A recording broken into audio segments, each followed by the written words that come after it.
ICDS സൂപ്പർവൈസറിന്റെ home science അല്ലെങ്കിൽ community science related ആയിട്ടുള്ള ആദ്യത്തെ വീഡിയോ ആണ് നമ്മൾ ഈ ചെയ്യുന്നത്. അപ്പം നിങ്ങളുടെ ടോപ്പിക്കില് ആദ്യത്തെ അല്ലെങ്കിൽ അതിനകത്ത് ആദ്യത്തെ ടോപ്പിക് എന്ന് പറയുന്നത് growth and development stages in children എന്നുള്ളതാണ്. ഓക്കെ, അപ്പോൾ എപ്പോഴും ഞാൻ പറയാറുള്ളത് പോലെ നമുക്ക് ഒരു വാട്സാപ്പ് സ്റ്റഡി ഗ്രൂപ്പ് ഉണ്ട്. ആ ഗ്രൂപ്പിൽ നിങ്ങൾക്ക് ഫ്രീ ആയിട്ട് ജോയിൻ ചെയ്യാം. ആ ഗ്രൂപ്പിൽ ഡെയിലി ക്വസ്റ്റ് നിങ്ങൾക്ക് ലഭിക്കും, റെഗുലർ ആയിട്ടുള്ള മോക്ക് ടെസ്റ്റ് ഉണ്ടാകും, ലൈവ് ആയിട്ടുള്ള ഡിസ്കഷൻ ക്ലാസ്സസ് നടത്തും, ആൻഡ് കംപ്ലീറ്റ് നോട്ട്സും ക്വസ്റ്റ്യൻസും ആൻസേഴ്സും നിങ്ങൾക്ക് അവൈലബിൾ ആക്കും. ഇതെല്ലാം ഫ്രീ ആയിട്ട് അവൈലബിൾ ആക്കുന്ന സംഗതികളാണ്. ഓക്കെ, അപ്പോൾ വാട്സാപ്പ് ഗ്രൂപ്പിൽ ജോയിൻ ചെയ്തിട്ടില്ലാത്തവർ എത്രയും പെട്ടെന്ന് ഗ്രൂപ്പിൽ ജോയിൻ ചെയ്യുക. അപ്പോൾ നിങ്ങൾക്ക് നോട്ട്സ് അവിടെ ലഭ്യമാകുന്നതായിരിക്കും. ആൻഡ് അതോടൊപ്പം തന്നെ ഈ ചാനൽ സബ്സ്ക്രൈബ് ചെയ്തിട്ടില്ലാത്തവർ സബ്സ്ക്രൈബ് ചെയ്യുക, ഷെയർ ചെയ്യുക, ആൻഡ് വീഡിയോ ഇഷ്ടപ്പെട്ടിട്ടുണ്ടെങ്കിൽ കമൻറ്റ് ചെയ്യുക. നിങ്ങൾക്ക് എന്തെങ്കിലും ക്വസ്റ്റ്യൻസ്, ഡൗട്ട്സ്, എന്തെങ്കിലും ഒരു ഡിഫറൻസ് ക്ലാസ്സിൽ വരുത്തണം, അല്ലെങ്കിൽ ഏതെങ്കിലും വ്യത്യസ്തമായ ഒരു രീതിയിൽ ടോപ്പിക്സിന്റെ എക്സ്പ്ലനേഷൻ കൊണ്ടുവരണം എന്നൊക്കെ ഉണ്ടെങ്കിൽ അത് കമൻസിൽ ഇട്ടുകൊള്ളുക. ഞാൻ എല്ലാ കമൻസും വായിക്കുന്ന വ്യക്തിയാണ്. ആ കമൻസ് നോക്കി അതനുസരിച്ച് വേണ്ട ചേഞ്ചസ് ഞാൻ വരുത്തിക്കോളാം. Okay, so as I said earlier, ഇന്നത്തെ നമ്മുടെ ഫോക്കസ് എന്ന് പറയുന്നത് ഇസ് ഓൺ എന്താ പറയേണ്ടത് ചൈൽഡ് ഗ്രോത്ത് ആൻഡ് ഡെവലപ്മെന്റ് എന്നുള്ളതാണ്. അപ്പൊ ഗ്രോത്ത് ആൻഡ് ഡെവലപ്മെന്റ് സ്റ്റേജസ് ആണ് പ്രധാനമായിട്ട് നമ്മൾ നോക്കുന്നത്. ഇപ്പോൾ എന്താണ് കുട്ടികൾ എങ്ങനെയാണ് വളരുന്നത്, എങ്ങനെയാണ് അവർ ഡെവലപ്പ് ചെയ്യുന്നത്, അതായത് right from conception to adolescence, ആ ഒരു പീരീഡ് ആണല്ലോ കുട്ടിക്കാലം എന്ന് പറയുന്നത്. അപ്പോൾ ആ അഡോളസൻസ് പീരീഡ് വരെ എങ്ങനെ അതിന്റെ ഡെവലപ്മെന്റ് നടക്കുന്നു എന്നുള്ളത് നമ്മൾ നോക്കുന്നത്. അപ്പോൾ ഓരോ സ്റ്റേജും ഇവിടെ അറിഞ്ഞിരിക്കേണ്ടത് വളരെയധികം എസെൻഷ്യൽ ആണ്. So we will discuss all the stages എന്നുള്ളതാണ്. അപ്പൊ ഈ ഒരു ലെസൺ നമ്മൾ, അല്ലെങ്കിൽ ഈ ഒരു സീരീസ് ഓഫ് ലെസൺ, ഈ ഒരു ടോപ്പിക് റിലേറ്റഡ് ആയിട്ടുള്ള ലെസൺ നമ്മൾ സ്ട്രക്ചർ ചെയ്തിരിക്കുന്നത് എങ്ങനെയാണോ ഒരു കുട്ടിയുടെ ആ ഒരു നാച്ചുറൽ പ്രോഗ്രഷൻ ഉണ്ടാകുന്നത് ഡെവലപ്മെന്റിൽ, ആ രീതിയിൽ തന്നെയാണ് നമ്മൾ സ്ട്രക്ചർ ചെയ്തേക്കുന്നത്.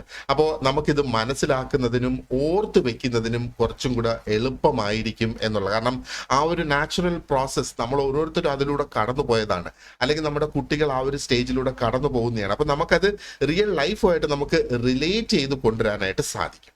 അപ്പോൾ ആ ഒരു പ്രീ നേറ്റൽ സ്റ്റേജിൽ നമ്മൾ സ്റ്റാർട്ട് ചെയ്യുന്നത്, അല്ലെ, ഈ പ്രീ നേറ്റൽ സ്റ്റേജിലാണ് ആ ഒരു കുട്ടിയുടെ വളർച്ചയ്ക്ക് ഉണ്ടാകുന്ന എല്ലാ ഫൗണ്ടേഷൻസും അവിടെ വരുന്നത്. ആ ഒരു സ്റ്റേജിൽ നിന്ന് സ്റ്റാർട്ട് ചെയ്ത് നമ്മൾ ഓരോ എന്താ പറയേണ്ടത് ഫിസിക്കൽ ഗ്രോത്ത് സ്റ്റേജസ് നമ്മൾ ഇവിടെ നോക്കും എന്നുള്ളതാണ്. അപ്പൊ കുട്ടികൾ എങ്ങനെ അവരുടെ ഹൈറ്റിലും വെയിറ്റിലും ഒക്കെ വളരുന്നു, അവരുടെ മോട്ടോർ സ്കിൽസ് എങ്ങനെ ഡെവലപ്പായി വരുന്നത് ഫ്രം ഇൻഫൻസി ത്രൂ അഡോളസൻസ് എന്നുള്ളതാണ്. അതിനുശേഷം നമ്മൾ അവരുടെ കോഗ്നിറ്റീവ് ഡെവലപ്മെന്റ് ഏരിയയിലേക്ക് പോകും. അപ്പൊ അതിന് നമ്മൾ ജീൻ പിയാജറ്റിന്റെ ആ ഒരു സ്റ്റേജസ് നമ്മളിവിടെ ഡിസ്കസ് ചെയ്യും. എങ്ങനെയാണ് കുട്ടികളുടെ ആ ഒരു തിങ്കിങ് ഡെവലപ്പായി വരുന്നത് എന്ന് മനസ്സിലാക്കുന്നതിന് വേണ്ടിയിട്ട്. അതിനുശേഷം നമ്മൾ അവരുടെ സോഷ്യൽ ആൻഡ് ഇമോഷണൽ ഡെവലപ്മെന്റിന്റെ ഒരു ആംഗിളിൽ നിന്നായിരിക്കും നമ്മൾ അത് നോക്കുക.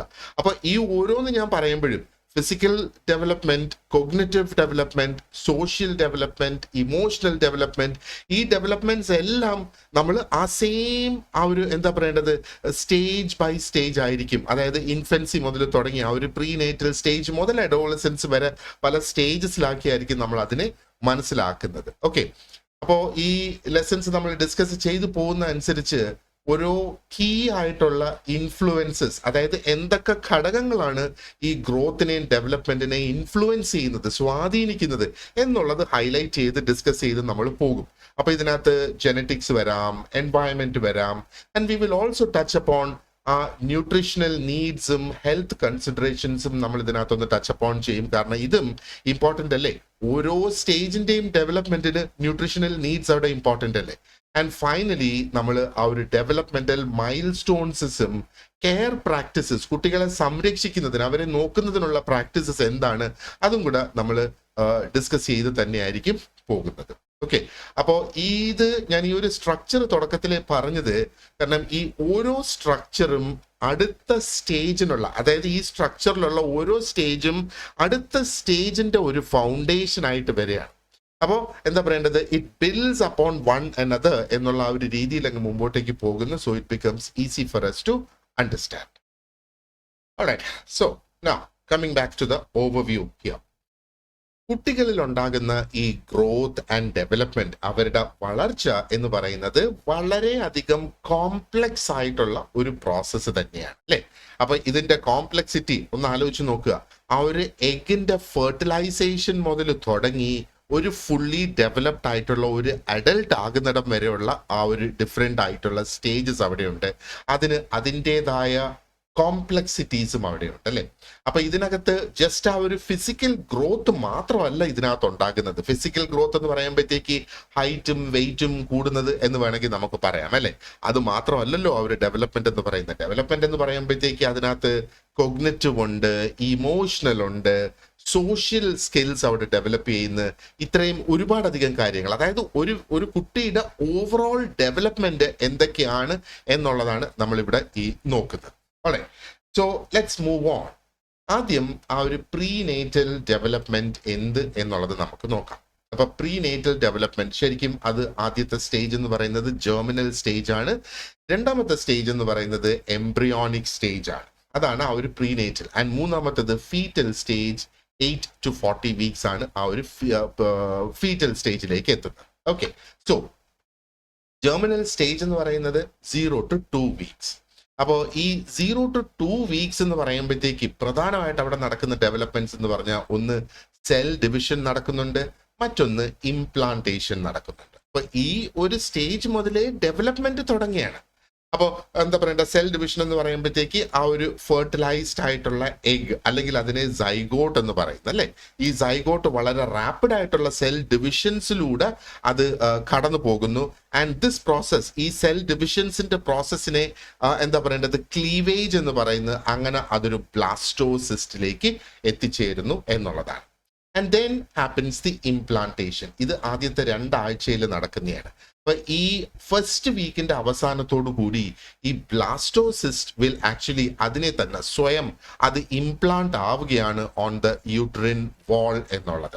അങ്ങനെയാണ് പ്രഗ്നൻസി ശരിക്കും എസ്റ്റാബ്ലിഷ്ഡ് ആകുന്നത് എന്ന് വേണമെങ്കിൽ നമുക്ക് പറയാം. ഓക്കെ, അടുത്തത് എംബ്രിയോണിക് സ്റ്റേജ് ആണ്. എംബ്രിയോണിക് സ്റ്റേജ് എന്ന് പറയുന്നത് is 2 to 8 weeks. 2 to 8 weeks എന്തൊക്കെയാണ് ഇതിന്റെ കീ ഡെവലപ്മെന്റ്സ് എന്ന് പറയുന്നത്? ഒന്ന് ഫോർമേഷൻ ഓഫ് മേജർ സ്ട്രക്ചേഴ്സ്, മറ്റൊന്ന് ഒരു critical differentiation of cells happen ചെയ്യാം.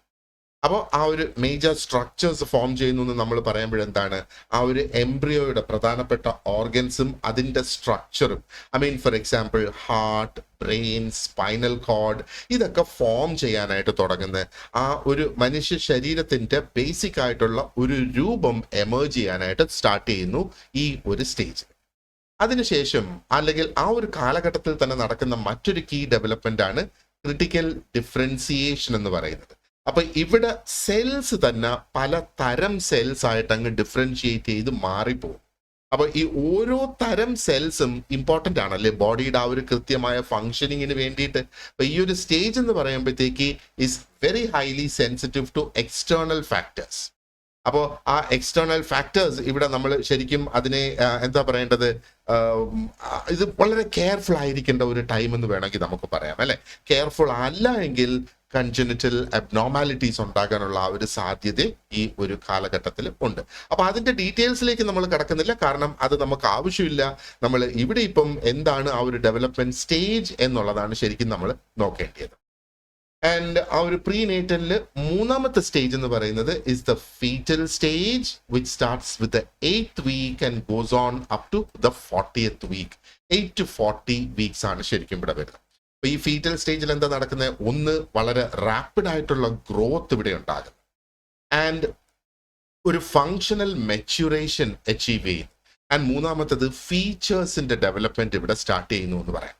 അപ്പോൾ ഈ റാപ്പിഡ് ആയിട്ടുള്ള ഗ്രോത്ത് എന്ന് പറയുമ്പോഴത്തേക്ക് the foetus will start experiencing significant growth. ആ സൈസിലും വെയിറ്റിലും വളരെ സിഗ്നിഫിക്കൻ്റ് ആയിട്ടുള്ള ചേഞ്ചസ് അവിടെ വരും. കാരണം ഇതെന്തുകൊണ്ടാണ് ഈ ചേഞ്ചസ് വരുന്നത്?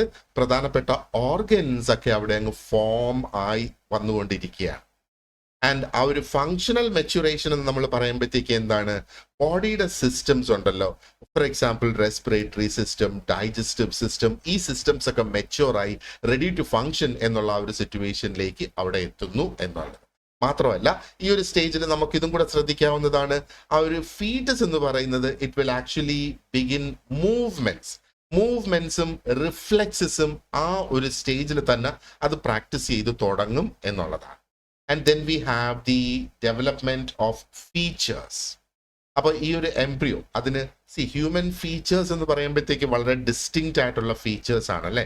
അവിടെ ഫേഷ്യൽ ക്യാരക്ടറിസ്റ്റിക്സ് ആകാം, ഫിംഗർ പ്രിന്റ്സ് ഡെവലപ്പ് ചെയ്യുന്നതാകാം, ആൻഡ് എന്താ പറയേണ്ടത് ആ ഒരു ബോഡിയിൽ ഫാറ്റ് അക്യുമുലേറ്റ് ചെയ്യുന്നതൊക്കെ ആകാം. ആ ഒരു പ്രഗ്നൻസി പീരീഡ് എൻഡ് ചെയ്യുന്ന ഒരു ടൈം ആകുമ്പോഴത്തേക്ക് അവിടെയാണ് ആ ഒരു ഫീച്ചേഴ്സിന്റെ ഡെവലപ്മെന്റ് എന്ന് വേണമെങ്കിൽ നമുക്ക് പറയാം. ഓക്കെ, അപ്പൊ ചുരുക്കത്തിൽ നമ്മൾ പറയുവാണെന്നുണ്ടെങ്കിൽ ഈ ഒരു പ്രീനേറ്റൽ പീരീഡ് എന്ന് പറയുന്നത് ഒരു കുട്ടിയുടെ ഡെവലപ്മെന്റിനും അതിന്റെ ഫ്യൂച്ചറിലുള്ള ഹെൽത്തിനും ഗുഡ് ഹെൽത്തിനും വളരെയധികം ഇമ്പോർട്ടൻ്റ് ആണ്. അപ്പൊ ഇവിടുത്തെ ഓരോ സ്റ്റേജും, അതായത് ജെർമിനൽ, എംബ്രിയോണിക്, ഫീറ്റൽ, ഈ സ്റ്റേജസ് എല്ലാം നമ്മൾ നോക്കുകയാണെങ്കിൽ ഓരോ സ്റ്റേജസിനും അതിൻ്റെതായ പ്രത്യേകതകളുണ്ട്. ആൻഡ് ഈ ഓരോ സ്റ്റേജസും ഒരു ഹെൽത്തി ബേബിക്ക് വേണ്ടിയിട്ടുള്ള ഒരു ഫൗണ്ടേഷൻ ബിൽഡ് ആയിക്കൊണ്ടിരിക്കുകയാണ്, അത് സബ്സിക്വന്റ് ആയിട്ടുള്ള ഡെവലപ്മെന്റിന് വേണ്ടിയിട്ട് അല്ലേ. ഇനി നമുക്ക് ആ ഒരു ഫിസിക്കൽ ഡെവലപ്മെന്റിന്റെ അല്ലെങ്കിൽ ആ ഒരു ഫിസിക്കൽ ഗ്രോത്ത് സ്റ്റേജസ് എങ്ങനെയാണ് എന്ന് നമുക്ക് നോക്കാം. അപ്പൊ ഇവിടെ വീണ്ടും നമ്മൾ ആ ഒരു എന്താ പറയണ്ടേ, ഇൻഫൻസിയിൽ തുടങ്ങി ഏർലി ചൈൽഡ്ഹുഡിലൂടെ കടന്നുപോയി മിഡിൽ ചൈൽഡ്ഹുഡ്, അഡോളസൻസ്, ഈ ഒരു രീതിയിലാണ് ശരിക്കും നമ്മൾ ആ ഒരു ഫിസിക്കൽ ഗ്രോത്ത് ചേഞ്ചസ് എങ്ങനെയാണ് സംഭവിക്കുന്നതെന്ന് നമുക്ക് നോക്കാം. അപ്പൊ ഫിസിക്കൽ ഗ്രോത്ത് എന്ന് പറയുന്നത് വളരെ ഡിസ്റ്റിങ്ക്റ്റ് ആയിട്ടുള്ള സ്റ്റേജസിൽ നടക്കുകയാണ്. ഈ ഓരോ സ്റ്റേജിനും അതിൻ്റെതായിട്ടുള്ള സവിശേഷതകളുണ്ട്, അല്ലെങ്കിൽ ഡെവലപ്മെന്റൽ മൈൽ സ്റ്റോൺസ് അവിടെയുണ്ട്. ഒരു പക്ഷേ ഹൈറ്റ് അനുസരിച്ച്, അല്ലെങ്കിൽ ഇത്ര ഒരു വയസ്സാകുമ്പോഴത്തേക്ക്, അല്ലെങ്കിൽ ഇത്ര മാസം ആകുമ്പോഴത്തേക്ക് ഇത്ര ഹൈറ്റ് ഉണ്ടാകണം, ഇത്ര വെയിറ്റ് ഉണ്ടാകണം, ഇന്ന ആക്ടിവിറ്റീസ്, അതായത് മോട്ടോർ സ്കിൽസ്, ഇന്ന ആക്ടിവിറ്റീസ് അവിടെ നടക്കണം എന്നൊക്കെയുള്ളത് അല്ലേ. അപ്പോൾ ഈ സ്റ്റേജസ് നമ്മൾ കൃത്യമായിട്ട് ഒന്ന് മനസ്സിലാക്കുന്നതിന് വേണ്ടിയിട്ട് നമുക്ക് നോക്കാം. ഇൻഫൻസി എന്ന് പറയുന്നത് എപ്പോഴും 0 to 2 years ആണ്, അതായത് ജനിച്ചതിന് ശേഷം, അതാണ് 0 എന്ന് പറയുന്നത്. ഡേ 1 ജനിച്ച അന്നത്തെ ദിവസം മുതൽ 2 വർഷം വരെ ഉള്ള ആ ഒരു കീ ക്യാരക്ടറിസ്റ്റിക്സ് ആണ്. ഒന്ന്, റാപ്പിഡ് ആയിട്ടുള്ള ഗ്രോത്ത് അവിടെ ഉണ്ടാകുന്നത്. അപ്പോൾ ഇൻഫൻസിന്റെ ഏറ്റവും ഫാസ്റ്റസ്റ്റ് ആയിട്ടുള്ള ഗ്രോത്ത് റേറ്റ് ഈ ഒരു പീരീഡിൽ നടക്കുന്നു എന്ന് പറയാം. നോക്ക്, ഇതൊരു കീ പോയിന്റ് ആണ്. ഒരു ചോദ്യമായിട്ട് ഏത് സ്റ്റേജിലാണ് ഏറ്റവും കൂടുതൽ ഗ്രോത്ത് നടക്കുന്നതെന്ന് ചോദിക്കുകയാണെന്നുണ്ടെങ്കിൽ നമുക്ക് ഈ ഒരു സ്റ്റേജ് നമുക്ക് ചൂസ് ചെയ്യാം. കാരണം എന്താണ്, ഈ ഒരു സ്റ്റേജിൽ എന്ന് പറഞ്ഞാൽ ശരിക്കും അവരുടെ ബർത്ത് വെയിറ്റ് ഓൾമോസ്റ്റ് 6 months ആകുമ്പോഴത്തേക്ക് ജനിച്ച സമയത്തിന്റെ വെയിറ്റിന്റെ ഡബിൾ ആകണം 6 months ആകുമ്പം. ആൻഡ് അത് 12 months ആകുമ്പോഴത്തേക്ക് അത് ജനന സമയത്ത് വെയിറ്റിന്റെ ട്രിപ്പിൾ ആകണം. അപ്പൊ 3 കിലോ ഉള്ള ഒരു കുഞ്ഞാണ് ജനിച്ചതെങ്കിൽ അത് 6 മാസം ആകുമ്പോഴത്തേക്ക് ഡബിൾ എന്ന് പറഞ്ഞാൽ 6 കിലോ ആകണം. ആൻഡ് അത് 9 കിലോ ആകണം 1 വർഷം ആകുമ്പോഴത്തേക്കും. ആ ഒരു രീതിയാണ് അവിടുത്തെ ഡെവലപ്മെന്റ്. അപ്പൊ അതുകൊണ്ടാണ് റാപ്പിഡ് ആയിട്ടുള്ള ഗ്രോത്ത് അവിടെ നടക്കുന്നു എന്ന് പറയുന്നത്.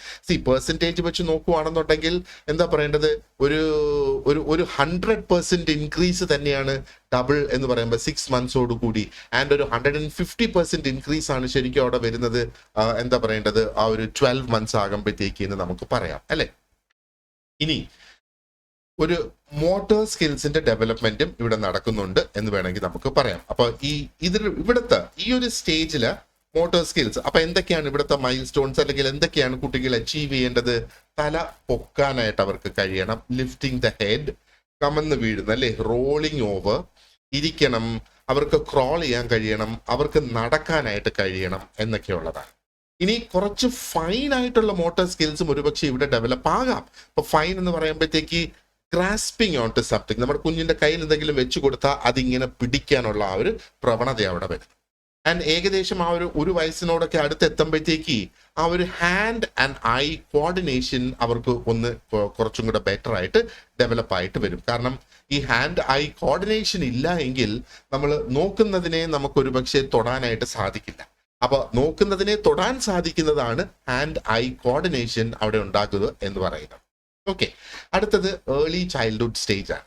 അപ്പോൾ ഏർലി ചൈൽഡ്ഹുഡ് സ്റ്റേജിന്റെ ക്യാരക്ടറിസ്റ്റിക് ഒന്ന്, ഒരു സ്റ്റഡി ആയിട്ടുള്ള ഗ്രോത്ത് ഇവിടെ വരുന്നത്. നമ്മൾ ഈ ഇൻഫൻസിയിൽ റാപ്പിഡ് ഗ്രോത്ത് എന്ന് പറഞ്ഞെങ്കിൽ ഇവിടെ നമ്മൾ സ്റ്റഡി ആയിട്ടുള്ള ഗ്രോത്ത് എന്ന് പറയും. അപ്പൊ സ്റ്റഡി ആയിട്ട് ഹൈറ്റും വെയിറ്റും ഇൻക്രീസ് ചെയ്യും, പക്ഷേ ഒരു സ്ലോവർ പേസ് ആയിരിക്കും. ഇവിടെ സ്ലോ ആകുന്നത് ഈ ഇൻഫൻസിയിൽ നടക്കുന്ന അത്ര ഫാസ്റ്റ് ആയിട്ട് ഇവിടെ ഗ്രോത്ത് ഉണ്ടാകുന്നില്ല, പക്ഷേ അത് സ്റ്റഡി ആയിട്ടുള്ള ഒരു ഗ്രോത്ത് തന്നെയായിരിക്കും വരിക. ഇനി മോട്ടോർ സ്കിൽസിന്റെ കാര്യം നോക്കുകയാണെന്നുണ്ടെങ്കിൽ എന്താ പറയേണ്ടത്, മോട്ടോർ സ്കിൽസ് ഒന്നും കൂടെ എൻഹാൻസ് ആകും. 2 മുതൽ 6 വയസ്സ് വരെ എന്ന് പറയുമ്പോഴത്തേക്ക് അത്യാവശ്യം മോട്ടോർ സ്കിൽസ് ഒക്കെ എൻഹാൻസ്ഡ് ആയിട്ട് വരുന്ന ഒരുപാടധികം ആക്ടിവിറ്റീസ്, അവർക്ക് ബാലൻസ് ആവശ്യമായ ആക്ടിവിറ്റി, ശരിക്കും കോർഡിനേഷൻ വേണ്ടത്, അവർക്ക് അവരുടെ ശരീര ഭാഗങ്ങളെ അവർക്ക് കൺട്രോൾ ചെയ്യാനായിട്ട് സാധിക്കുന്ന ഒരു സിറ്റുവേഷൻ ഒക്കെ അവിടെ വരും എന്നുള്ളതാണ് അല്ലേ. ഇനി അടുത്തത് നമ്മൾ ആ ഒരു മിഡിൽ ചൈൽഡ്ഹുഡിലേക്ക് നോക്കുകയാണെന്നുണ്ടെങ്കിൽ ദാറ്റ് ഇസ് 6 to 12 years എന്നുള്ളതാണ്. അപ്പൊ വീണ്ടും ആ ഒരു ഗ്രോത്ത് കണ്ടിന്യൂ ചെയ്യുന്ന, ഇവിടെയും സ്റ്റഡി ആയിട്ടുള്ള ഒരു ഫിസിക്കൽ ഗ്രോത്ത് തന്നെയാണ്. പക്ഷേ യു സി സ്ട്രെങ്ത് ഇംപ്രൂവ് ആകുന്ന, കോർഡിനേഷൻ കൂടി വരുന്നു എന്നുള്ളതാണ് 6 to 12 years. അപ്പം മസിൽ സ്ട്രെങ്ത് കൂടുന്നു, കുറെ കൂടെ ശരീരത്തിന്റെ കോർഡിനേഷൻ കൂടുന്നു, ഒരു ഓവറോൾ ഫിറ്റ്നസ് അവിടെ ബെറ്റർ ആയി വരുന്നു അല്ലെ. ഇനി ഫിസിക്കൽ ആക്ടിവിറ്റീസിന്റെ കാര്യം നോക്കുകയാണെങ്കിലോ ഒരു ഇൻക്രീസ്ഡ് പാർട്ടിസിപ്പേഷൻ ഇവിടെ ഉണ്ടാകും. അവർ സ്പോർട്സിൽ പങ്കെടുക്കുന്നു, ഒത്തിരി അധികം ഫിസിക്കൽ ആക്ടിവിറ്റീസിൽ പങ്കെടുക്കുന്നു, സ്പെസിഫിക് ആയിട്ടുള്ള സ്കിൽസ് അവർ പഠിക്കാൻ, എസ്പെഷ്യലി സ്പോർട്സിന്റെ കാര്യത്തിൽ ബാഡ്മിന്റൺ, ക്രിക്കറ്റ്, ഫുട്ബോൾ, ഇതിനൊക്കെ സ്പെസിഫിക് ആയിട്ടുള്ള സ്കിൽസ് അവിടെ വേണം അല്ലേ. ഓക്കെ, ആൻഡ് പിന്നെ വരുന്നത് നമ്മുടെ അഡോളസെന്റ് സ്റ്റേജ് ആണ്, 12 to 18 years. ഏറ്റവും ഡേഞ്ചറസ് ആയിട്ടുള്ള ഒരു ഏജ് ആണ് ഡെവലപ്മെന്റിനെ സംബന്ധിച്ചിടത്തോളം. അപ്പോൾ ഇവിടുത്തെ പ്രധാന ക്യാരക്ടറിസ്റ്റിക് എന്ന് പറയുന്നത് ഗ്രോത്ത് സ്പേർട്സ് ആണ്. അപ്പൊ ഗ്രോത്ത് സ്പേർട്സ് എന്ന് പറയുമ്പോഴത്തേക്ക് എന്താണ്, ഒരു സഡൻ ചേഞ്ച് അവിടെ വരുന്നു എന്നുള്ളത്. അപ്പൊ സിഗ്നിഫിക്കന്റ് ആയിട്ടുള്ള ഹൈറ്റും വെയിറ്റും ഇൻക്രീസ് അവിടെ വരും. ആ ഒരു പ്യൂബർട്ടി എത്തുമ്പോഴേക്കും then they arrive at sexual maturation എന്നുള്ളതാണ് അല്ലെ. അപ്പോൾ ഗേൾസിന്റെ ആ ഒരു മെച്യൂറേഷൻ ടിപ്പിക്കലി ബോയ്സിനേക്കാളും കൂടുതലായിരിക്കും ആ ഒരു ഗ്രോത്ത് സ്പേർട്സിന്റെ ഭാഗമായിട്ട് അവർ അച്ചീവ് ചെയ്യുന്നത്. ഇനി അടുത്തത് എന്താ പറയേണ്ടത്, ഈ സെക്ഷുവൽ മെച്യൂറേഷൻ തന്നെയാണ്. ഒരു പ്യൂബർട്ടി തന്നെ ആകുമ്പോഴത്തേക്ക് ഹോർമോണൽ ചേഞ്ചസ് അവിടെ ശരീരത്ത് വരുന്നത്. And this leads to the development of secondary sexual characteristics. Okay, and അടുത്തത് ആ ഒരു എന്താ പറയേണ്ടത്, അഡൾട്ടിന്റെ ഹൈറ്റും വെയിറ്റും അച്ചീവ് ചെയ്യുന്നു എന്നുള്ളതാണ്. ഈ ഒരു അഡോളസൻസിന്റെ ആ ഒരു അവസാനം ആകുമ്പോഴത്തേക്ക് മിക്കവാറും ഉള്ള എല്ലാ ഇൻഡിവിജ്വൽസും അവരുടെ ആ ഒരു അഡൾട്ട് ഹൈറ്റ്, അതായത് ആ ഒരു വ്യക്തിയെ സംബന്ധിച്ചിടത്തോളം ഉള്ള മാക്സിമം ഹൈറ്റിലേക്ക് അവർ എത്തിച്ചേരും എന്നുള്ളതാണ്. ഇനി ഗേൾസിനെ സംബന്ധിച്ചിടത്തോളം ഈ ഒരു ഗ്രോത്ത് സ്പേർട്സ് എന്ന് പറയുന്നത് ഒരു 10 to 11 years അത് എന്താ പറയേണ്ടത് സംഭവിക്കും എന്നുള്ളതാണ്. ആൻഡ് അവരുടെ ആ ഒരു full height they are expected to reach by around 16 to 17. Okay, അപ്പൊ 16-17 വയസ്സാകുമ്പോഴത്തേക്ക് ഗേൾസിന്റെ ഏകദേശം മാക്സിമം ഏജ്. ഇത് നമ്മളൊരു ആവറേജ് ആണ് പറയുന്നത്. ഇവിടെ ഒരു ഹാർഡ് ആൻഡ് ഫാസ്റ്റ് റൂൾ 17 വയസ്സ് കഴിഞ്ഞിട്ടൊരു പെണ്ണിന് ഹൈറ്റ് കൂടില്ല എന്നല്ല പറയുന്നത്. പക്ഷെ ഒരു ആവറേജ് നമ്മൾ നോക്കിയാൽ this is what science tells us. ഇനി ബോയ്സ് ടിപ്പിക്കലി നമ്മൾ നോക്കുവാണെന്നുണ്ടെങ്കിലോ അവരുടെ ഈ ഒരു മെച്യൂറേഷൻ അല്ലെങ്കിൽ ആ ഒരു ഗ്രോത്ത് സ്പേർട്സ് എന്ന് പറയുന്നത് 12 മുതൽ 13 വയസ്സ് ആ ഒരു ഏജിലായിരിക്കും അവിടെ നടക്കുന്നത്. And boys will continue to grow till about 18 to 19 years. അത് എന്തുകൊണ്ടാണ്? ഇത് ഓരോ മൈൽ സ്റ്റോൺ ആണ് അല്ലെ. ഒരു വ്യക്തി ആ ഒരു വ്യക്തിയുടെ ജീവിതത്തിലെ മാക്സിമം ഹൈറ്റ് അറ്റൈൻ ചെയ്യുക. അപ്പൊ അത് പെൺകുട്ടികൾ 16 മുതൽ 17 വയസ്സിൽ അത് അച്ചീവ് ചെയ്യുന്നുണ്ടെങ്കിൽ ബോയ്സിന് അത് കുറച്ചും കൂടെ ഡിലേ ആകും.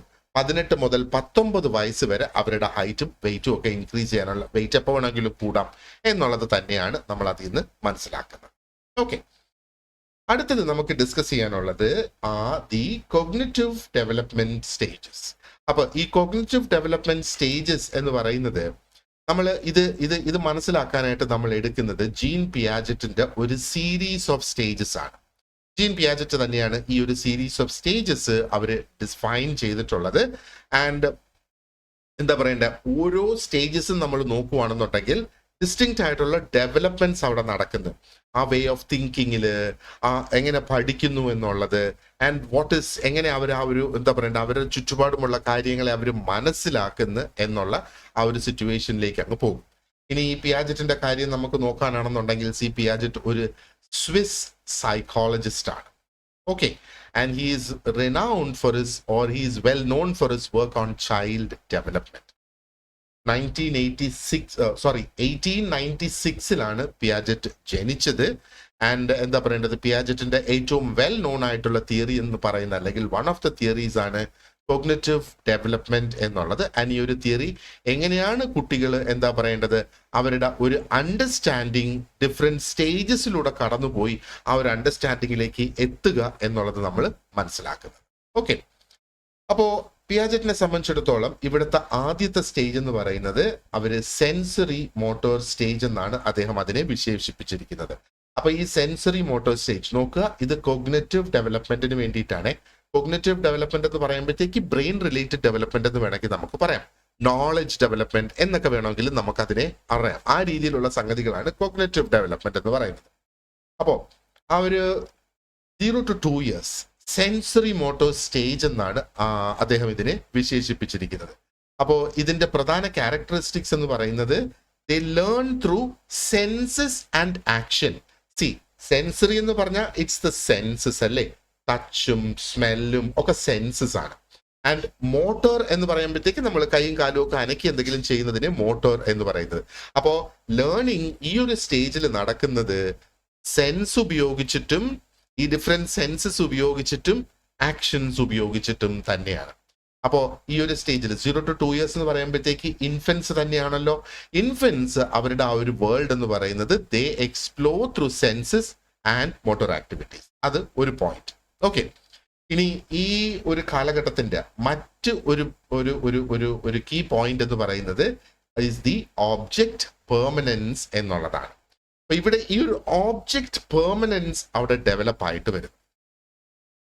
ഏകദേശം ഒരു 8 to 12 months ഒക്കെ ആകുമ്പോഴത്തേക്കും ചിൽഡ്രൻ അല്ലെങ്കിൽ ഈ ഒരു സ്റ്റേജിലെ ഇൻഫന്റ് എന്ന് പറയുന്നത് they will really start to understand that objects exist even when it is out of sight. Okay, അതാണ് ഓബ്ജക്റ്റ് പെർമനൻസ്. ഈ ടേം ഓർത്ത് വെച്ചോളുക. ഓബ്ജക്ട്സ് പെർമനൻസ് ഏത് സ്റ്റേജിൽ എക്സ്പീരിയൻസ് ചെയ്യുന്നു എന്ന് വേണമെങ്കിൽ ചോദിക്കാം. ഇനി സെൻസറി മോട്ടോർ സ്റ്റേജിന്റെ ഒരു കീ ഡെവലപ്മെന്റ് എന്താണെന്ന് ചോദിച്ചിട്ട് അത് ഓബ്ജക്ട് പെർമനൻസ് എന്നുള്ള ഒരു ഓപ്ഷൻ നമുക്ക് ചിലപ്പോൾ അവിടെ ആൻസറിൽ വരാം. അങ്ങനെയൊക്കെയുള്ള ഡിഫറെന്റ് ഓബ്ജക്ട് പെർമനൻസ് എന്ന് പറയുന്നത്. ഓക്കെ, ഇതിപ്പോ ഒരു മൊബൈലാണ് എന്നുള്ളത് നമുക്ക് അറിയാം അല്ലെ. ഈ ഒരു മൊബൈല് നമ്മൾ കണ്ട് നമ്മൾ അതിനെ ടച്ച് ചെയ്ത് അതിനെ നമ്മൾ ഫീൽ ചെയ്യും. ഇനി ഈ മൊബൈൽ നമ്മുടെ കൺവെട്ടത്തില്ല, അതെവിടെയോ ഇരിക്കുന്നു. പക്ഷെ അത് റിങ് ചെയ്യുമ്പോൾ നമുക്കറിയാം ആ മൊബൈൽ എവിടെയോ ഇരുന്ന് റിങ് ചെയ്യുകയാണെന്നുള്ളത്. അതായത് നമ്മുടെ കൺവെട്ടത്തതില്ല എങ്കിൽ പോലും അങ്ങനൊരു സംഗതി നിലവിലുണ്ട് എന്നുള്ള തിരിച്ചറിവിനെയാണ് ഓബ്ജക്റ്റ് പെർമനൻസ് എന്ന് പറയുന്നത്. ഇപ്പൊ കുട്ടികളുടെ കയ്യിൽ നിന്ന് നമ്മൾ ചിലപ്പം ചില കളിപ്പാട്ടങ്ങൾ നമ്മൾ എടുത്തു മാറ്റും അല്ലെ. അപ്പൊ അവരുടെ കൺവെട്ടത്തുന്നത് മാറിയെന്നുള്ളതേ ഉള്ളൂ. പക്ഷെ അവർക്കറിയാം ആ ഒരു സാധനം ഇല്ലാതായിട്ടില്ല, അത് അവിടെ ഉണ്ട്. ആ ഫീലിനെയാണ് ഓബ്ജക്റ്റ് പെർമനൻസ് എന്ന് പറയുന്നത്. ഓക്കെ, ഇനി അടുത്ത സ്റ്റേജ്, പിയാജറ്റിന്റെ അടുത്ത സ്റ്റേജ് എന്ന് പറയുന്നത് is the pre operational stage. ഇത് 2 to 7 yearsലാണ് ഈ ഒരു പ്രീ ഓപ്പറേഷണൽ സ്റ്റേജ് വരുന്നത്. ഇവിടുത്തെ കീ ക്യാരക്ടറിസ്റ്റിക് ഒന്നെന്ന് പറയുന്നത് സിംബോളിക് തിങ്കിങ് ആണ്, മറ്റൊന്നെന്ന് പറയുന്നത് ഈഗോ സെൻട്രിക് തിങ്കിങ് ആണ്. അപ്പോൾ ഈ സിംബോളിക് തിങ്കിങ് എന്ന് പറയുന്നത് എന്താണ് ശരിക്കും? ആ ഒരു പ്രീ ഓപ്പറേഷണൽ സ്റ്റേജിൽ നമുക്ക് പറയാം use of language and symbolic thinking എന്ന് വേണമെങ്കിൽ നമുക്ക് പറയാം. കുട്ടികൾ ഇവിടെ വേർഡ്സ് പറഞ്ഞു തുടങ്ങുന്നത് അല്ലെ. 2 to 7 years അവർ വേർഡ്സ് ഉപയോഗിക്കുന്നു, അവർക്ക് ഇമേജസ് കണ്ടു കഴിഞ്ഞാൽ തിരിച്ചറിയാനായിട്ട് കഴിയുന്നു, ആൻഡ് സിമ്പിൾസ് ഓബ്ജക്ട്സിനെ റെപ്രസെന്റ് ചെയ്യുന്നു എന്നുള്ളതൊക്കെ അവർക്ക് മനസ്സിലാക്കാനായിട്ട് സാധിക്കുന്നു എന്നുള്ളതാണ്. ആൻഡ് ഈഗോസെൻട്രിക് തിങ്കിങ് എന്ന് പറയുമ്പോഴത്തേക്ക് they have difficulty seeing things from the others perspective. അപ്പം ഈഗോസെൻട്രിക് തിങ്കിങ് എന്ന് പറഞ്ഞാൽ ആ കുട്ടിയുടെ കാഴ്ചപ്പാടിൽ നിന്ന് മാത്രമേ കുട്ടി ബാക്കി എല്ലാത്തിനെയും വീക്ഷിക്കുകയുള്ളൂ. മറ്റുള്ളവരുടെ കാഴ്ചപ്പാടിലൂടെ അല്ലെങ്കിൽ മറ്റുള്ളവരുടെ ആ ഒരു മനസ്സിലൂടെ നമുക്ക് അല്ലെങ്കിൽ മറ്റൊരു കാഴ്ചപ്പാട് കാണാനായിട്ട് കുട്ടിക്ക് കഴിയില്ല. അതാണ് ഈഗോസെൻട്രിക്. ഞാൻ എൻ്റെ കാഴ്ചപ്പാട് എനിക്ക് കാണുന്നത് മനസ്സിലാക്കുന്നത് തന്നെ ഉള്ളൂ എന്നുള്ള ആ ഒരു ചിന്തയാണ് ഈഗോസെൻട്രിക് തിങ്കിങ് എന്ന് പറയുന്നത്. ഓക്കെ, അടുത്ത നമുക്ക് കോൺക്രീറ്റ് ഓപ്പറേഷണൽ സ്റ്റേജ് ആണ്. ഇത് 7 to 11 years ആണ്. ഇപ്പൊ കോൺക്രീറ്റ് ഓപ്പറേഷണൽ സ്റ്റേജിങ്ങിന്റെ പ്രധാന ഒരു ക്യാരക്ടറിസ്റ്റിക് എന്ന് പറയുന്നത് logical thinking about concrete objects. Concrete objects എന്ന് പറയുന്നത് എന്താണ്? അല്ലെങ്കിൽ കോൺക്രീറ്റ് ഓബ്ജക്ട്സ് അല്ലെങ്കിൽ കോൺക്രീറ്റ് ഇവന്റ്സ്. കോൺക്രീറ്റ് നമുക്ക് കാണാനും തൊടാനും ഒക്കെ കഴിയുന്നതാണ് കോൺക്രീറ്റ് ഓബ്ജക്ട്സ് അല്ലെങ്കിൽ കോൺക്രീറ്റ് ഇവന്റ്സ്, നമ്മുടെ കൺമുന്നിലുള്ള സംഗതികൾ. ഈ കോൺക്രീറ്റിന്റെ ഓപ്പോസിറ്റ് ആണ് അബ്സ്ട്രാക്ട് എന്ന് പറയുന്നത്. അപ്പം അബ്സ്ട്രാക്ട് എന്താണ്? നമുക്ക് നമ്മുടെ കൺമുന്നിൽ നമുക്ക് കാണാനായിട്ട് കഴിയുന്നില്ല. ആരെങ്കിലും നമ്മളോട് അതിനെക്കുറിച്ച് പറഞ്ഞു തന്നാൽ നമ്മൾ അതിനെക്കുറിച്ചുള്ള ഒരു ഇമേജ് നമ്മുടെ മൈൻഡിൽ ക്രിയേറ്റ് ചെയ്ത് കാണാൻ കഴിയുന്നതിനാണ് അബ്സ്ട്രാക്റ്റ് എന്ന് പറയുന്നത്, അല്ലേ? നമുക്കിപ്പോൾ വേണമെങ്കിൽ മൃഗങ്ങളെ കുറിച്ച് കുട്ടികളെ പഠിപ്പിക്കാനായിട്ട് അവരെ ഒരു കാഴ്ച ബംഗ്ലാവിൽ കൊണ്ടുപോയി അത് കാണിച്ചു കൊടുത്തിട്ട് അവിടെ പഠിപ്പിക്കാം. അപ്പൊ ഈ കാഴ്ച ബംഗ്ലാവിലുള്ള മൃഗങ്ങളും അവർ ജീവിക്കുന്ന രീതിയെല്ലാം കോൺക്രീറ്റ് ആയിട്ടുള്ള സംഗതികളാണ്. കാരണം കുട്ടികൾക്ക് അതവിടെ ഉണ്ട്, കണ്ട് മനസ്സിലാക്കാനായിട്ട് സാധിക്കും. അങ്ങനെയുള്ള കാര്യങ്ങളും ഒരു ലോജിക്കൽ തിങ്കിങ്ങും എസ്പെഷ്യലി അബൌട്ട് കോൺക്രീറ്റ് ഓബ്ജക്ട്സിനെ കുറിച്ചുള്ള ഒരു ലോജിക്കൽ തിങ്കിങ് അവിടെ ഡെവലപ്പ് ആകുന്നത്. അബ്സ്ട്രാക്ട് എന്ന് പറയുമ്പോഴത്തേക്ക് എന്താണ്? ഒരു പക്ഷേ നമ്മൾ സോളാർ സിസ്റ്റത്തെ കുറിച്ച് പഠിപ്പിക്കുന്നത്. ഇപ്പൊ സോളാർ സിസ്റ്റത്തെ കുറിച്ച് നമുക്ക് പഠിപ്പിക്കാനായിട്ട് ആക്ച്വലി നമുക്ക് കൊണ്ടൊരു സോളാർ സിസ്റ്റത്തെ കാണിച്ചു കൊടുക്കാനായിട്ട് സാധിക്കുന്നില്ല, അല്ലേ? അവിടെയാണ് ഈ കോൺക്രീറ്റും അബ്സ്ട്രാക്റ്റും ആയിട്ടുള്ള ഡിഫറൻസ് വരുന്നത്. അപ്പൊ ഈ 7 to 11 years ആ കോൺക്രീറ്റ് ആയിട്ടുള്ള കാര്യങ്ങൾ മനസ്സിലാക്കാനായിട്ട് കഴിയുന്നു എന്നുള്ളതാണ്. ഓക്കെ, ഇനി ഈ കൺസർവേഷൻ ആൻഡ് എന്താ പറയേണ്ടത്, റിവേഴ്സിബിലിറ്റി എന്ന് പറഞ്ഞ 2 കോൺസെപ്റ്റ്സ് ഇവിടെയുണ്ട്. Conservation and reversibility. അപ്പൊ കൺസർവേഷൻ മനസ്സിലാക്കാനായിട്ട്, അതായത് കുട്ടികൾക്ക് ഈ ഒരു റിയലൈസേഷൻ ഉണ്ടാകുന്നത്, അതായത് quantity remains the same despite the change in shape. അപ്പോ ഓബ്ജക്ട്സിന് അതിന്റെ ഷേപ്പ് മാറ്റാം, അതിന്റെ ആ ഒരു ഒറിജിനൽ ഫോമിൽ നിന്ന്, പക്ഷെ അളവ് സെയിം ആയിരിക്കും എന്നുള്ളത് മനസ്സിലാക്കുന്നതാണ് കൺസർവേഷൻ ആൻഡ് റിവേഴ്സിബിലിറ്റി എന്ന് പറയുന്നത്. ഉദാഹരണത്തിന്, ഒരു ഗ്ലാസ് പാല് അതൊരു ഗ്ലാസ്സിൽ ഒഴിച്ചു വെച്ചേക്കുന്നതും അതേ ഗ്ലാസ്സിലെ പാല് തന്നെ ഒരു പക്ഷേ കുറച്ചും കൂടെ വലിയ ഒരു മഗ്ഗിലേക്ക് മാറ്റപ്പെടും. അപ്പോ ഈ ഗ്ലാസ്സിലിരിക്കുന്ന പാല് ഗ്ലാസ്സിലിരിക്കുന്ന സമയത്ത് അതിന് ഗ്ലാസിന്റെ ഷേപ്പും ആ ഗ്ലാസ് ഒരു പക്ഷെ നിറഞ്ഞിരിക്കുകയായിരിക്കും. ഈ ഗ്ലാസിനേക്കാളും വലുതാണ് മഗ് എന്ന് പറയുന്നത്. അപ്പൊ ഈ മഗ്ഗിലേക്ക് നമ്മൾ മാറ്റുമ്പം മഗ് കുറച്ചും കൂടെ വലുതാണ്. അപ്പൊ മഗ്ഗിൽ അത് കുറവേ ഉള്ളൂ എന്നവിടെ തോന്നും. പക്ഷെ അതൊരു തോന്നൽ മാത്രമാണെന്നും യഥാർത്ഥത്തിൽ ആ ഷേപ്പ് മാത്രമേ മാറിയോളെന്നും അതിന്റെ അളവ് മാറിയിട്ടില്ല, അതിന്റെ ക്വാണ്ടിറ്റി മാറിയിട്ടില്ല എന്നുള്ള തിരിച്ചറിവ് ഉണ്ടാകുന്ന ഒരു സ്റ്റേജാണ് കോൺക്രീറ്റ് ഓപ്പറേഷണൽ സ്റ്റേജ് എന്ന് പറയുന്നത് ഈ 7 to 11 years. ഇനി 12 വയസ്സിന് മുകളിലേക്ക് നമ്മൾ നോക്കുകയാണെങ്കിൽ അതിനെ പിയാജറ്റ് പറഞ്ഞിരിക്കുന്നത് ഫോർമൽ ഓപ്പറേഷണൽ സ്റ്റേജ് എന്നാണ്, 12 വയസ്സിന് മുകളിലേക്ക്. അപ്പൊ ഇവിടുത്തെ ക്യാരക്ടറിസ്റ്റിക് എന്താണ്? നേരത്തെ ഞാൻ പറഞ്ഞില്ലേ, കോൺക്രീറ്റ് ആയിട്ടുള്ള റീസണിങ് അവിടെ വരുന്നു. ഇവിടെ അബ്സ്ട്രാക്റ്റ് ആയിട്ടുള്ള റീസണിങ് അവർക്ക് ചിന്തിക്കാൻ ആൻഡ് സിസ്റ്റമാറ്റിക് ആയിട്ടുള്ള തിങ്കിങ് ഡെവലപ്പ് ചെയ്ത് വരുന്നു എന്നുള്ളതാണ്. കാരണം ഈ ഒരു സ്റ്റേജ് എന്ന് പറയുമ്പം അവർ ശരിക്കും അഡോളസൻസ് ആയി കഴിഞ്ഞു, അല്ലേ? അപ്പം അബ്സ്ട്രാക്റ്റ് ആയിട്ട് തിങ്ക് ചെയ്യാനായിട്ട് സാധിക്കും, ലോജിക്കലി ഒരു റീസണിലേക്ക് എത്താനായിട്ട് അവർക്ക് സാധിക്കും, സിസ്റ്റമാറ്റിക് ആയിട്ട് അവർക്ക് കാര്യങ്ങൾ പ്ലാൻ ചെയ്യാനുള്ള കഴിവുണ്ട് എന്നുള്ളതാണ്. ഒരു ടൈം ടേബിൾ ഒക്കെ ഉണ്ടാക്കി കഴിഞ്ഞാൽ ആ ടൈം ടേബിൾ ഫോളോ ചെയ്യാൻ, എന്തിനു പറയുന്നത്, സ്വന്തമായിട്ട് ഒരു സ്റ്റഡി ടൈം ടേബിൾ പോലും ഉണ്ടാക്കാനായിട്ട് അവർക്ക് സാധിക്കുമല്ലേ ഈ ഒരു ഏജ് ആകുമ്പോഴത്തേക്ക്. അവിടെയാണ് സിസ്റ്റമാറ്റിക് ആയിട്ടുള്ള പ്ലാനിങ് അവിടെ വരുന്നത്. ആ ലോജിക്കലി അവർക്ക് തിങ്ക് ചെയ്യാനായിട്ട് സാധിക്കും എന്നുള്ളതാണ്. ഓക്കെ, ഇനി ആ ഒരു ഫ്യൂച്ചറിന്റെ പ്ലാനിങ് അവർക്ക് നടത്താനായിട്ട് സാധിക്കും. ഒരു ടൈം ടേബിൾ എന്ന് പറയുന്ന ഫ്യൂച്ചർ പ്ലാനിങ് തന്നെയല്ലേ. അപ്പോൾ ഒരു ഹൈപ്പത്തറ്റിക്കൽ അല്ലെങ്കിൽ ഒരു ഫ്യൂച്ചർ പ്ലാനിങ് എന്നുള്ളത് ഹൈപ്പത്തറ്റിക്കൽ ആയിട്ടുള്ള സിറ്റുവേഷൻസിനെ കുറിച്ച് അവർക്ക്, അല്ലെങ്കിൽ ഒരു സിറ്റുവേഷനെ കുറിച്ച് ഹൈപ്പത്തറ്റിക്കൽ ആയിട്ട് അവർക്ക് ഊഹിക്കാൻ സാധിക്കും എന്നുള്ളതാണ്. അത് ഊഹിച്ച് അവർക്ക് പ്ലാൻ ചെയ്ത് ഫ്യൂച്ചറിനെ പ്ലാൻ ചെയ്യാനായിട്ട് സാധിക്കും. അപ്പൊ ഇവിടെ അവർക്ക് എന്താകണം അവരുടെ ജീവിതത്തിൽ, ഒരു ടീച്ചർ ആകണം, ഒരു സയന്റിസ്റ്റ് ആകണം, ഒരു ഡോക്ടർ ആകണം, ഒരു എഞ്ചിനീയർ ആകണം എന്നുള്ളത് അവർക്ക് ഫോർസി ചെയ്യാനല്ല, ആ ഒരു സിറ്റുവേഷൻ അതാവുകയാണ്. പലപ്പോഴും നമ്മളൊരു ജോലിയുടെ പിന്നാലെ പോകുന്നത് ആ ജോലി കൊണ്ട് നമുക്ക് ജീവിതത്തിൽ ഉണ്ടാകുന്ന നേട്ടങ്ങളെ കുറിച്ചിട്ടായിരിക്കും, അല്ലേ? അപ്പൊ ഇതാണ് ആ ഒരു ഹൈപ്പത്തറ്റിക്കൽ സിറ്റുവേഷൻ. ഞാനൊരു എഞ്ചിനീയർ ആയാൽ എനിക്ക് ഇന്നതൊക്കെ ചെയ്യാം, അല്ലെങ്കിൽ ഞാനൊരു ടീച്ചർ ആയാൽ എനിക്ക് ഇന്നതൊക്കെ ചെയ്യാനായിട്ട് സാധിക്കും എന്നുള്ള ആ ഒരു സിറ്റുവേഷൻ, ഒരു റിയലൈസേഷൻ, അതാണ് ഹൈപ്പത്തറ്റിക്കൽ ആൻഡ് ആ ഒരു ഫ്യൂച്ചർ പ്ലാനിങ് എന്ന് പറയുന്നത്. അപ്പൊ ഇവിടെ നമ്മൾ ഈ ഡിസ്കസ് ചെയ്തത് കംപ്ലീറ്റ് കോഗ്നിറ്റീവ് ഡെവലപ്മെന്റ് സ്റ്റേജസ് ആണ്, അല്ലെ? അപ്പൊ എങ്ങനെയാണ് കുട്ടികളുടെ ആ ഒരു തിങ്കിങ് ഡെവലപ്പായി വരുന്നത്, അവരുടെ way of understanding the world എങ്ങനെ അത് ഡെവലപ്പായി വരുന്നത്. ആദ്യം സെൻസറി എക്സ്പീരിയൻസസ് മാത്രമാണ് വരുന്നത് ആ ഒരു ഇൻഫൻസിയിൽ, അല്ലെ? അവിടെ നിന്ന് തുടങ്ങി ആ ഒരു അബ്സ്ട്രാക്ട് റീസണിങ്ങിലേക്ക് അവർ വന്നെത്തുന്നു ആ ഒരു അഡോളസൻസ് ആകുമ്പോഴത്തേക്ക്. അപ്പൊ ഈ സ്റ്റേജസ് മൊത്തത്തിൽ നമ്മൾ എടുത്ത് നോക്കുവാണെന്നുണ്ടെങ്കിൽ ആ കുട്ടികൾ അവർ അഡൾട്ട്സ് ആകുമ്പോഴത്തേക്ക് ഉണ്ടാകുന്ന ഒരു ഇന്റലക്ച്വൽ ഗ്രോത്തിന് ഒരു ഫൗണ്ടേഷനായി ഇവിടെ മാറുന്നു എന്ന് വേണമെങ്കിൽ നമുക്ക് പറയാം. റൈറ്റ്. സോ അടുത്തത് we will look at the social and emotional development stages. ഇവിടെ വീണ്ടും നമ്മൾ infancy, early childhood, middle childhood, adolescence ആ ഒരു രീതിയിൽ തരം തിരിച്ചിട്ട് തന്നെയാണ് ആ ഒരു സോഷ്യൽ ആൻഡ് ഇമോഷണൽ ഡെവലപ്മെന്റിന് നമ്മൾ നോക്കുന്നത്. അപ്പൊ ഇൻഫൻസിയിൽ നമ്മൾ നോക്കുവാണെന്നുണ്ടെങ്കിൽ ആദ്യത്തെ ക്യാരക്ടറിസ്റ്റിക് എന്ന് പറയുന്നത് ആ ഒരു അറ്റാച്ച്മെന്റ് ഫോർമേഷൻ ആണ് അല്ലെ. അപ്പോൾ കുട്ടികൾ അല്ലെങ്കിൽ ആ ഒരു ഇൻഫൻസ് എന്ന് പറയുന്നത് ഒരു സ്ട്രോങ് ഇമോഷണൽ ബോണ്ട് ഇവിടെ ക്രിയേറ്റ് ചെയ്യുന്നു അവരുടെ പ്രൈമറി കെയർ ഗിവറുമായിട്ട്. ആൻഡ് ഇത് തന്നെയാണ് ഭാവിയിൽ അവരുടെ റിലേഷൻഷിപ്പ് ഫോം ചെയ്യുന്നതിനുള്ള ഒരു ഫൗണ്ടേഷൻ ആയിട്ട് മാറുന്നത്. ആൻഡ് ആ ഒരു ബേസിക് ഇമോഷൻസ് അവർ എക്സ്പ്രസ് ചെയ്ത് തുടങ്ങും. ഇപ്പൊ ബേസിക് ആയിട്ടുള്ള ഇമോഷൻസ് എന്ന് പറയുമ്പം സന്തോഷം വരുമ്പോൾ കുട്ടികൾ ചിരിക്കുന്നത് നമുക്ക് അവരുടെ ചിരി കേൾക്കാം, അവർ കൈയും കാലും ഒക്കെ ഇട്ട് അനക്കുന്നത് നമുക്ക് കാണാം, അവർക്ക് ദേഷ്യം വരും, അവർക്ക് സാഡ്നെസ് ഉണ്ടാകും, they will also experience fear അല്ലെ.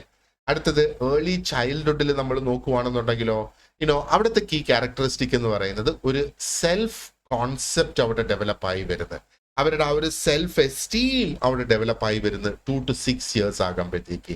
കാരണം ഇവിടെ കുട്ടികൾ മനസ്സിലാക്കാനായിട്ട് തുടങ്ങും അവർ ഒരു വ്യക്തിയാണെന്നും അവർക്കൊരു വ്യക്തിത്വമുണ്ട് എന്നൊക്കെയുള്ള കാര്യം. And they will learn to share and cooperate. 2 to 6 yearsന്റെ കാര്യമാണ് നമ്മൾ ഈ പറയുന്നത്. അപ്പൊ ഷെയറിങ്, കോഓപ്പറേഷൻ എന്ന് പറയുമ്പോഴത്തേക്ക് സോഷ്യൽ ഇന്ററാക്ഷൻസ് തന്നെയല്ലേ. അപ്പോൾ ഇവിടെ കുട്ടികൾ കളിക്കുമ്പോഴത്തേക്ക് ദേ വെയിറ്റ് ഫോർ ദിയർ ടേൺ അല്ലെ. അവരുടെ ആ ഒരു അവസരത്തിന് വേണ്ടിയിട്ട് അവർ വെയിറ്റ് ചെയ്യുന്നു. നമുക്ക് പറയാം കുട്ടികൾ വളരെ ഈസി ആയിട്ട് വേറെ പ്രത്യേകിച്ച് എക്യുപ്മെന്റ്സ് ഒന്നും ഇല്ലാതെ അവർക്ക് കളിക്കാൻ കഴിയുന്നതാണ് നമ്മൾ സാറ്റ് കളിക്കുന്നു എന്നൊക്കെ പറയുന്ന ഗെയിംസ് ഒക്കെ ഇല്ലേ. അപ്പൊ അതിന് ഓരോരുത്തർ ആദ്യം പിടിക്കപ്പെടുന്ന വ്യക്തിയാണല്ലോ അടുത്തത് പോയി കൗണ്ട് ചെയ്തിട്ട് പിന്നെ ആൾക്കാരെ നോക്കേണ്ടത്. അപ്പോ അവർ ഒരു പക്ഷെ ആ ഒരു സ്റ്റേജിന് വേണ്ടി വെയിറ്റ് ചെയ്യും. ഇനി ക്രിക്കറ്റ് കളിക്കുകയാണെന്നുണ്ടെങ്കിൽ ബാറ്റിങ്ങിന് അല്ലെങ്കിൽ ബൗളിങ്ങിന് അല്ലെങ്കിൽ വിക്കറ്റ് കീപ്പിങ്ങിന് വേണ്ടിയിട്ട് അവരുടെ ആ ഒരു അവസരത്തിന് വേണ്ടി വെയിറ്റ് ചെയ്യുന്ന ആ ഒരു സിറ്റുവേഷൻ അത് അവർ മനസ്സിലാക്കി തുടങ്ങുന്ന ഏജ് ആണ് ഈ 2 to 6 years. അവരുടെ സോഷ്യൽ ആൻഡ് ഇമോഷണൽ ഡെവലപ്മെന്റിന്റെ കാര്യമാണ് നമ്മൾ ഇവിടെ ഈ ചർച്ച ചെയ്യുന്നത്. അടുത്തത് ആ ഒരു മിഡിൽ ചൈൽഡ്ഹുഡ് ആണ്. അപ്പൊ മിഡിൽ ചൈൽഡ്ഹുഡ് 6 to 12 years ആണ്.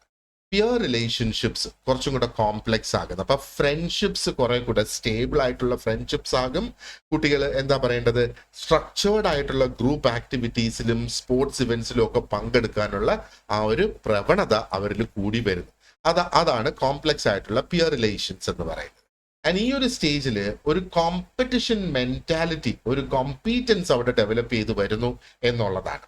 അപ്പോൾ അവർ competence in academic sports and അവരുടെ ഓരോ ഹോബീസിലും ഒക്കെ അവർ എന്താ പറയേണ്ടത് പാർട്ടിസിപ്പേറ്റ് ചെയ്യാനായിട്ട് അതിനുള്ള കഴിവുകൾ അവർക്ക് ഡെവലപ്പ് ചെയ്ത് ആൻഡ് മറ്റുള്ളവരുടെ കാഴ്ചപ്പാട് എന്താണ്, മറ്റുള്ളവരുടെ പേഴ്സ്പെക്റ്റീവ്സ് എന്താണ് എന്ന് മനസ്സിലാക്കി തുടങ്ങുന്ന ആ ഒരു സ്റ്റേജ് അവർക്ക് ഇവിടെ വരുന്നു എന്നുള്ളതാണ്.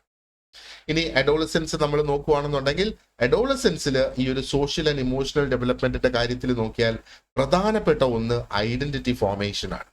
ഐഡന്റിറ്റി ഫോർമേഷൻ എന്ന് പറയുമ്പോഴത്തേക്ക് അവര് പല റോൾസ്, അപ്പൊ ഇനിയിപ്പോ ഞാനൊരു അഡോളസെന്റ് ആയി അല്ലെങ്കിൽ ആ ഒരു സ്റ്റേജിൽ പ്രധാനമായിട്ട് അവരെ അലട്ടുന്ന ഏറ്റവും വലിയ പ്രശ്നം എന്ന് പറയുന്നത് ഞാൻ ആരാകണം അല്ലെങ്കിൽ ആരെ പോലെ ആകണം അല്ലെങ്കിൽ ഈ സമൂഹത്തിൽ എന്താണ് എൻ്റെ സ്ഥാനം എന്നുള്ളത്. So they would ideally want a lot of value in their identity എന്നുള്ളതാണ്. അവരുടെ കെയർ ഗിവേഴ്സ് എന്ന് പറയുമ്പോഴത്തേക്ക് പേരൻസ് അല്ലെ, പേരൻസിൽ നിന്ന് ഒരു ഇൻഡിപെൻഡൻസ് ഒക്കെ അവർ ആഗ്രഹിക്കുന്ന ആ ഒരു സിറ്റുവേഷൻ. ഈ ഒരു ഐഡന്റിറ്റി ക്രിയേറ്റ് ചെയ്യുന്നതിന് വേണ്ടിയിട്ടാണ് ഈ ഒരു സമയത്ത് എന്താ പറയണ്ടേ, അവര് ഭയങ്കര പെൺകുട്ടികളാണെങ്കിൽ ബ്യൂട്ടി കോൺഷ്യസ് ആകും. ആൺകുട്ടികൾ ഒട്ടും കുറവൊന്നുമല്ല, ഇപ്പം മുടിയൊക്കെ നീട്ടി വളർത്തി മസിലൊക്കെ ബിൽഡ് ചെയ്ത് വലിയ വലിയ ബൈക്കിലൊക്കെ ഇങ്ങനെ സഞ്ചരിക്കുന്നത്. അത് ആ ഒരു ഐഡന്റിറ്റി അവർ എസ്റ്റാബ്ലിഷ് ചെയ്തെടുക്കുന്ന ആ ഒരു സിറ്റുവേഷനാണ്. ഇനി ഈ ഒരു സ്റ്റേജിൽ തന്നെ അവരുടെ പേഴ്സണൽ വാല്യൂസ് എസ്റ്റാബ്ലിഷ് ആയി വരുന്നു.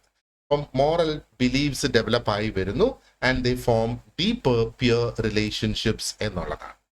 ഓക്കെ, ആൻഡ് ഇനി നമുക്ക് നോക്കാനുള്ളത് ആദ്യ influences on growth and development.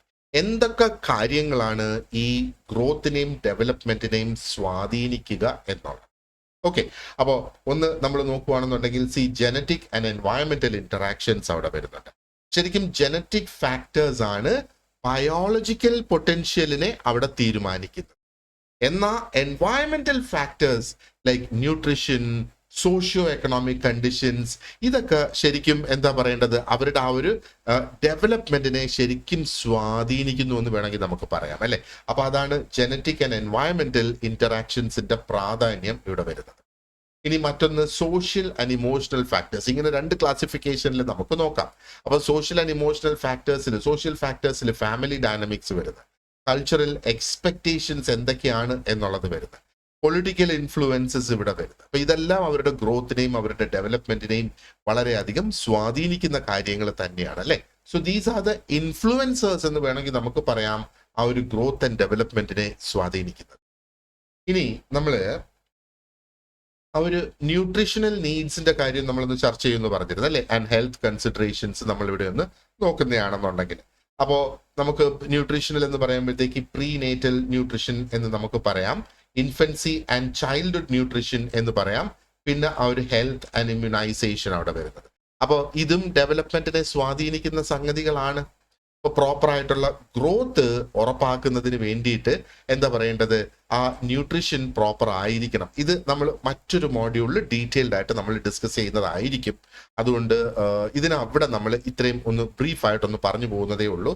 അതായത് ന്യൂട്രീഷണൽ നീഡ്സും ഹെൽത്ത് കൺസിഡറേഷൻസും അതും ഇതിന് ഭാഗമാണ്. അതായത് ഡെവലപ്മെന്റിനെ തടയാനോ ഡെവലപ്മെന്റിനെ പ്രോത്സാഹിപ്പിക്കാനും സാധിക്കുന്ന കാര്യങ്ങളാണ് ന്യൂട്രീഷണൽ നീഡ്സും ഹെൽത്ത് കണ്ടീഷൻസും.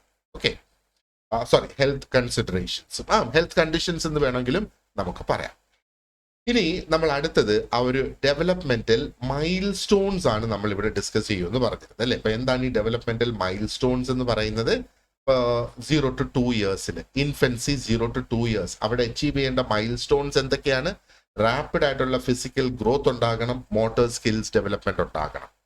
അപ്പോൾ ആ ഒരു സ്റ്റേജിൽ ഉണ്ടാകേണ്ടിയ ഡെവലപ്മെന്റ് ആണിത്. അപ്പൊ അത് ഉറപ്പ് വരുത്തുന്നതിന് വേണ്ടിയിട്ട് നമുക്ക് ചെയ്യാവുന്ന കെയർ പ്രാക്ടീസ് എന്ന് പറയുന്നത് എന്താ? റെഗുലർ ആയിട്ടുള്ള ആ ഒരു ഗ്രോത്ത് മോണിറ്റർ ചെയ്യണം, ഇന്ററാക്റ്റീവ് ആയിട്ടുള്ള ഗെയിംസ് അല്ലെങ്കിൽ പ്ലേ ആക്ടിവിറ്റീസിൽ എൻഗേജ്ഡ് ആകണം, അവരുടെ ആ ഒരു മോട്ടോർ സ്കിൽസും സോഷ്യൽ സ്കിൽസും ഡെവലപ്പ് ചെയ്ത് കൊണ്ടുവരുന്നത്. ഇനി ഏർലി ചൈൽഡ്ഹുഡ് 2 to 6 years അവിടുത്തെ മൈൽ സ്റ്റോൺ എന്താണ് അച്ചീവ് ചെയ്യേണ്ടത്? കണ്ടിന്യൂസ് ആയിട്ടുള്ള മോട്ടോർ, സോഷ്യൽ ആൻഡ് കോഗ്നേറ്റീവ് സ്കിൽസിന്റെ ഡെവലപ്മെന്റ് ഇവിടെ വരുന്നത്. അപ്പോൾ ആ കെയർ പ്രാക്ടീസസ് എന്ന് പറയുമ്പോഴത്തേക്ക് കുറെ കൂടെ റിഫൈൻഡ് ആയിട്ടുള്ള മോട്ടോർ സ്കിൽസ് ഇവിടെ ആവശ്യമാണ് എന്നുള്ളതാണ്. സോഷ്യൽ ഇന്ററാക്ഷൻ ഇവിടെ നടത്തണം, കോഗ്നേറ്റീവ് ഡെവലപ്മെന്റും നടക്കത്തക്ക രീതിയിലുള്ള ഇന്ററാക്ഷൻസ് ഇവിടെ ഉണ്ട്. ഇനി ആ ഒരു മിഡിൽ ചൈൽഡ്ഹുഡിന്റെ മൈൽ സ്റ്റോൺ എന്ന് പറയുന്നത് എന്താണ്? എൻഹാൻസ്ഡ് ആയിട്ടുള്ള cognitive abilities and complex social interactions.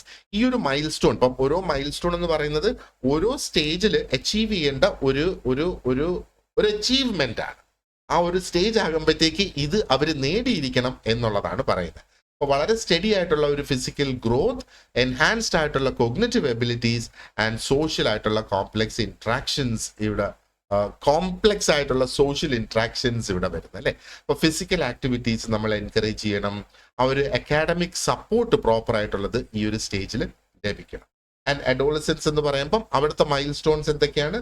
Growth spurts, sexual maturation, identity formation, ഇത്രയാണ്. അപ്പൊ ഈ ഒരു സമയത്ത് ആ ഒരു പ്യൂബർട്ടി പീരിയഡിൽ കംപ്ലീറ്റ് അവർക്ക് സപ്പോർട്ട് ഉണ്ടാകണം, അവർക്ക് പേരൻസിന്റെ ഗൈഡൻസ് ഉണ്ടാകണം, അല്ലെങ്കിൽ ടീച്ചേഴ്സിന്റെ ആ ഒരു ഗൈഡൻസ് അവർക്ക് ഉണ്ടാകണം എന്നുള്ളത് വളരെയധികം ഇമ്പോർട്ടൻ്റ് ആണ്.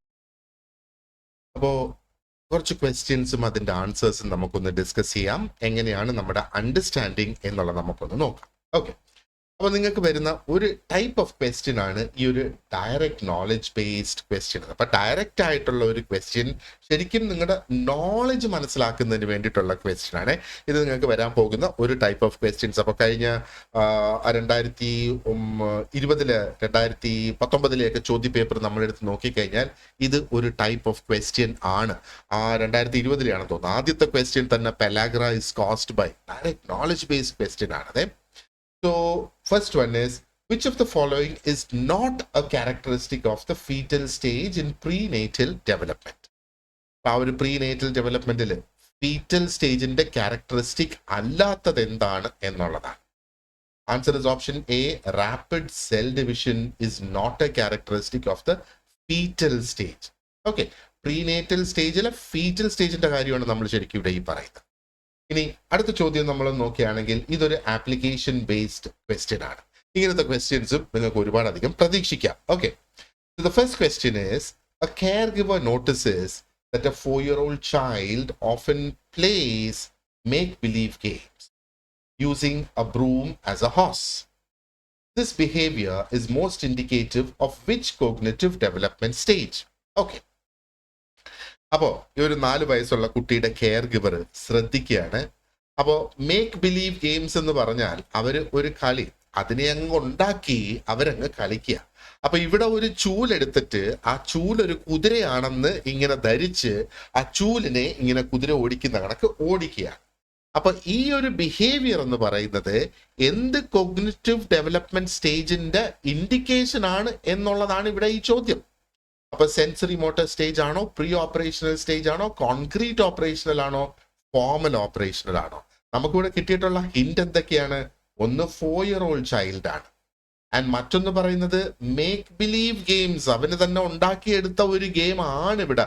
ബ്രൂം എടുത്ത് ഒരു കുതിര എന്ന് സങ്കല്പിച്ച് അങ്ങ് കളിക്കുകയാണ്. അപ്പൊ ഏത് സ്റ്റേജിന്റെ ഒരു cognitive development?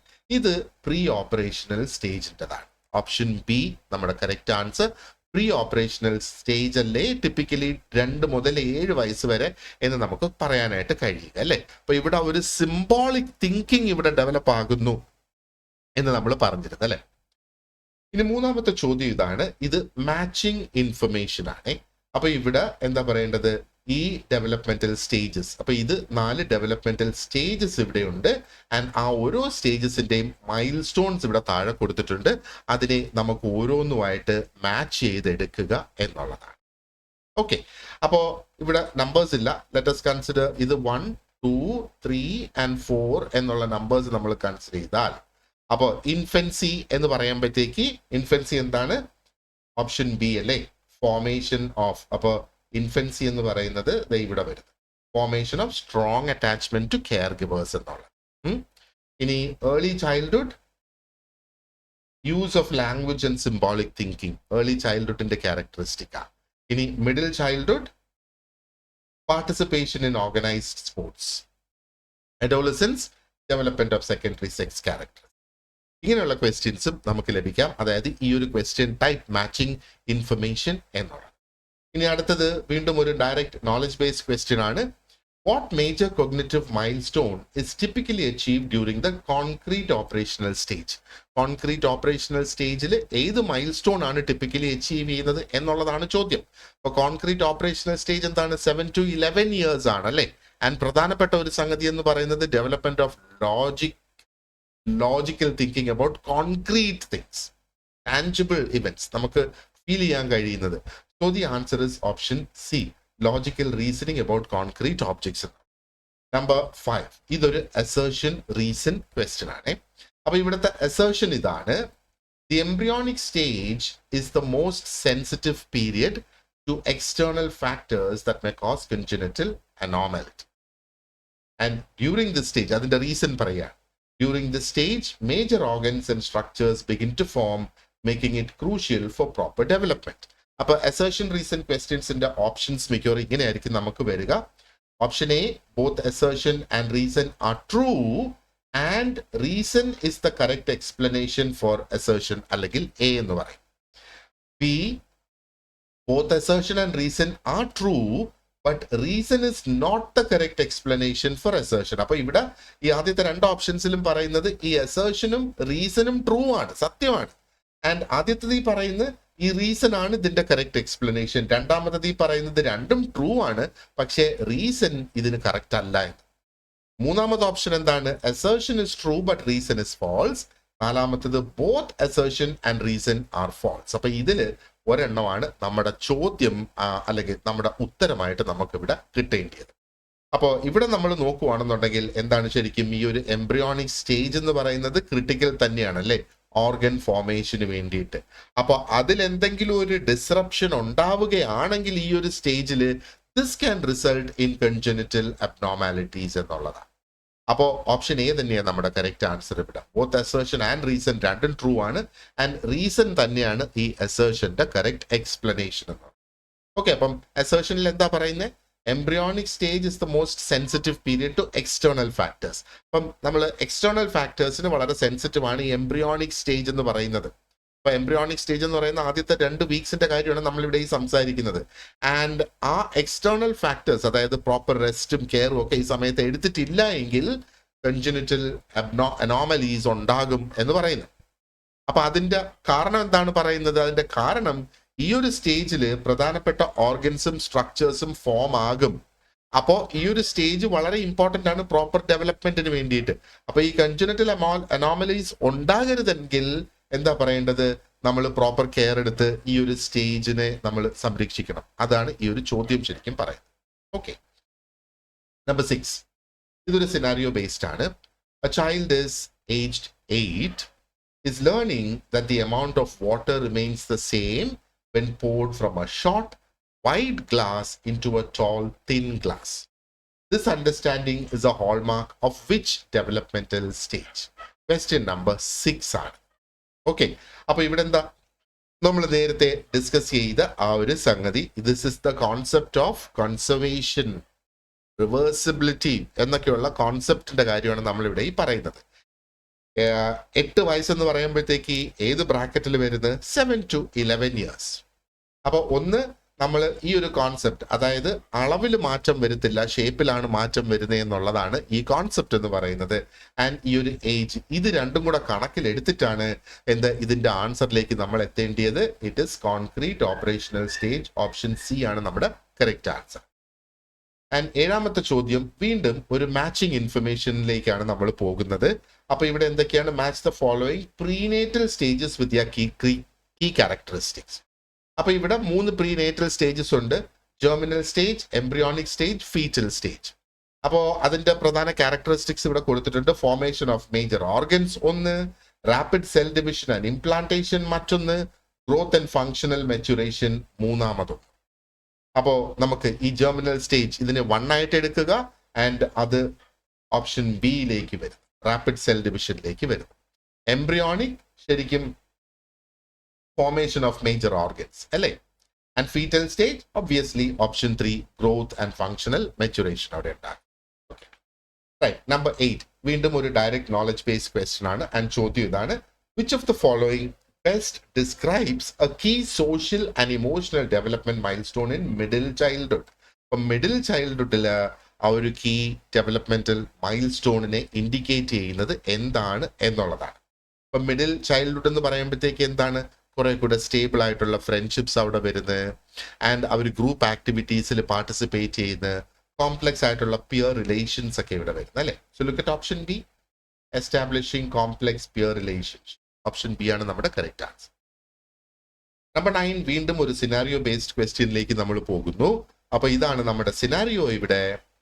A child begins to express self-esteem by confidently stating, I can draw, എനിക്ക് വരയ്ക്കാം, and prefers playing in groups where they negotiate roles. Which developmental stage does this describe? അപ്പോ ഇൻഫൻസി ആണോ, ഏർലി ചൈൽഡ്ഹുഡ് ആണോ, middle childhood ആണോ, adolescence ആണ്? ഏത് stage ആണ് ഇവിടെ ഈ കാണിക്കുന്നത്? ഇവിടെ ആ ഒരു 2 to 6 ഇയേഴ്സിനെ കുറിച്ചൊന്ന് ആലോചിച്ച് നോക്കിയേ. ഏർലി ചൈൽഡ്ഹുഡ് സ്റ്റേജ് തന്നെയാണ്, അല്ലേ? അപ്പൊ ഇവിടെയല്ലേ അവർ ആ ഒരു ഡെവലപ്മെന്റ്, സെൻസ് ഓഫ് സെൽഫ് അവിടെ ഡെവലപ്പ് ചെയ്ത് വരുന്നു. And they begin to engage in cooperative play. എന്താ പറയേണ്ടത്? ആ ഒരു സെൽഫ് കോൺസെപ്റ്റും സോഷ്യൽ സ്കിൽസിന്റെ ഡെവലപ്മെന്റും ഒക്കെയാണ് ഇതിൽ നിന്ന് നമ്മൾ മനസ്സിലാക്കേണ്ടത്. So it's option B, early childhood എന്നാണ്. നമ്പർ 10 ഇതൊരു ഡയറക്റ്റ് നോളജ് ബേസ്ഡ് ക്വസ്റ്റ്യൻ ആണ്. During which stage do children typically begin to understand the concept of reversibility, such as knowing that a ball of clay can be rolled out and then returned to its original shape? അതാണ് reversibility എന്ന് പറയുന്ന ആ ഒരു concept. അതായത് clay കൊണ്ടുണ്ടാക്കിയ ചെളി, അല്ലെങ്കിൽ ആ ഒരു ക്ലേ നമ്മൾ ഇഷ്ടികയൊക്കെ ഉണ്ടാക്കാൻ ഉപയോഗിക്കുന്ന ക്ലേയില്ലേ, ആ ഒരു ക്ലേ കൊണ്ടുണ്ടാക്കിയ ഒരു പന്ത്, അതിനെ പന്തായിട്ട് ഉപയോഗിക്കാം, അത് റോൾ ചെയ്യും, എന്നാ അതൊന്ന് വെള്ളത്തിലിട്ട് മിക്സ് ആക്കുമ്പോഴത്തേക്ക് വീണ്ടും അത് ആ ഒരു ക്ലേന്റെ രൂപത്തിലേക്ക് അങ്ങ് മാറിപ്പോകും. ഇനി അതല്ല, കുട്ടികൾക്ക് കളിക്കുന്ന ഒരു ക്ലേ ഉണ്ടല്ലോ, അതിനെയും പല ഷേപ്പിലാക്കാം, എന്നാൽ അതിന്റെ ഷേപ്പ് മാറ്റുകയും ചെയ്യാം, എന്ന് അതിന്റെ തിരിച്ച് ഒറിജിനൽ ഷേപ്പിലേക്ക് കൊണ്ടുവരാൻ സാധിക്കും എന്നുള്ളത്. അപ്പോൾ ഇതാണ് കോൺക്രീറ്റ് ഓപ്പറേഷണൽ സ്റ്റേജിന്റെ ഇൻഡിക്കേഷൻ ആണ് ഇത് എന്ന് പറയുന്നത്. അപ്പോൾ ഈ റിവേഴ്സിബിലിറ്റി എന്ന് പറയുന്നത് ആ ഒരു കൊഗ്നിറ്റീവ് മൈൽ സ്റ്റോൺ തന്നെയാണ് അല്ലേ. കോൺക്രീറ്റ് ഓപ്പറേഷണൽ സ്റ്റേജിൽ ഈ ഒരു സ്റ്റേജിലാണ് കുട്ടികൾ ശരിക്കും ഓബ്ജക്ട്സ് തിരിച്ച് അതിന്റെ ഒറിജിനൽ ഷേപ്പിലേക്ക് അതിനെ കൊണ്ടുപോകാം എന്ന് മനസ്സിലാക്കുന്ന ആ ഒരു stage. Okay, so this brings us to the end of discussion. അപ്പോൾ ഈ ഒരു ലെസൺ, അതായത് growth and development stages in children എന്നുള്ള ആ ഒരു ലെസൺ ആണ് നമ്മൾ ഇവിടെ ഇപ്പോൾ കംപ്ലീറ്റ് ചെയ്തത്. ആൻഡ് ഞാൻ തുടക്കത്തിൽ പറഞ്ഞതുപോലെ വാട്സാപ്പ് ഗ്രൂപ്പിൽ ജോയിൻ ചെയ്യുന്നതിനുള്ള ലിങ്ക് ഞാൻ എന്താ പറയേണ്ടത്, ഇതിന്റെ കമന്റ് സെക്ഷനിൽ വെച്ചേക്കാം. കമന്റ്സ് അല്ല, ആ ഒരു നോട്ട് സെക്ഷനിൽ ഞാനത് വെക്കാം. അതിൽ ക്ലിക്ക് ചെയ്ത് നിങ്ങൾ ആ ഒരു ഗ്രൂപ്പിൽ ജോയിൻ ചെയ്യുക. അവിടെ നിന്നാണ് നിങ്ങൾക്ക് ഇതിന്റെ ഷോർട്ട് നോട്ട്സും ലോങ് നോട്ട്സും ആ ഗ്രൂപ്പിൽ തന്നെ ഞാൻ പറഞ്ഞതുപോലെ ഡെയിലി ക്വിസും ആക്ടിവിറ്റീസും ഒക്കെ ഉണ്ടാകും. And all this is at absolutely zero cost എന്നുള്ളതാണ്. നിങ്ങൾക്ക് ഒരു പൈസയുടെയും ചെലവില്ലാതെയാണ് ഇത് പഠിക്കാനായിട്ട് സാധിക്കുക. അപ്പം ഞങ്ങൾക്ക് ആകെ ഒരു ഉദ്ദേശം മാത്രമാണുള്ളത്, to give you good quality classes at free of cost. Okay, so my name is Sebastian. Thank you very much for watching. Subscribe ചെയ്തിട്ടില്ലാത്തവർ ചാനൽ സബ്സ്ക്രൈബ് ചെയ്യുക, ഷെയർ ചെയ്യുക. And if you like the videos, don't forget to like it. Thank you very much. See you in the next video. Have a great day.